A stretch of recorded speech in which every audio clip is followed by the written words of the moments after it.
வணக்கம். இன்றைய முக்கிய உலகச் செய்திகளுடன் வந்திருப்பது உங்கள் செய்தி வாசிப்பாளர் பல்லவி. செய்திகள் இதோ. லெபனான் தலைநகர் பெய்ரூட்டின் கடற்கரை பகுதியில் இஸ்ரேல் நடத்திய தாக்குதலில் குறைந்தது 8 பேர் உயிரிழந்தனர். மேலும் பலர் காயமடைந்துள்ளனர்.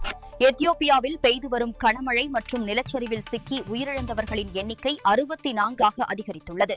மாஸ்கோ கச்சேரி அரங்கில் கடந்த 2024ஆம் ஆண்டு நடத்தப்பட்ட பயங்கரவாத தாக்குதல் வழக்கில் தற்போது 19 பேருக்கு சிறை. சிறுபான்மையின குழந்தைகள் கட்டாயம் மாண்டரின் மொழியை கற்க வேண்டும் என்ற புதிய இன ஒற்றுமை சட்டத்திற்கு சீனா ஒப்புதல் அளித்துள்ளது. சிலி நாட்டின் புதிய அதிபராக தீவிர வலதுசாரி தலைவர் ஜோஸ் அன்டோனியோ காஸ்ட் அதிகாரப்பூர்வமாக பதவியேற்றுக் கொண்டார். நாசாவின் பழைய விண்கலம் ஒன்று தனது பயணத்தை முடித்துக் கொண்டு மீண்டும் பூமியின் வளிமண்டலத்திற்குள் நுழைந்துள்ளது. ஈரானின் புதிய உச்ச தலைவராக பொறுப்பேற்றுள்ள மொஜபா காமேனி போரை தொடர்ந்து முன்னெடுக்கப் போவதாக தனது முதல் உரையில் தெரிவித்துள்ளார். துபாயில் உள்ள உயரமான அடுக்குமாடி கட்டடம் ஒன்றின் மீது நள்ளிரவில் நடத்தப்பட்ட ட்ரோன் தாக்குதலில் அக்கட்டடம் பலத்த சேதமடைந்துள்ளது. இதுடன் உலகச் செய்திகள் நிறைவடைந்தன. அடுத்த உலகச் செய்திகள் நாளை இரவு. நன்றி, வணக்கம்.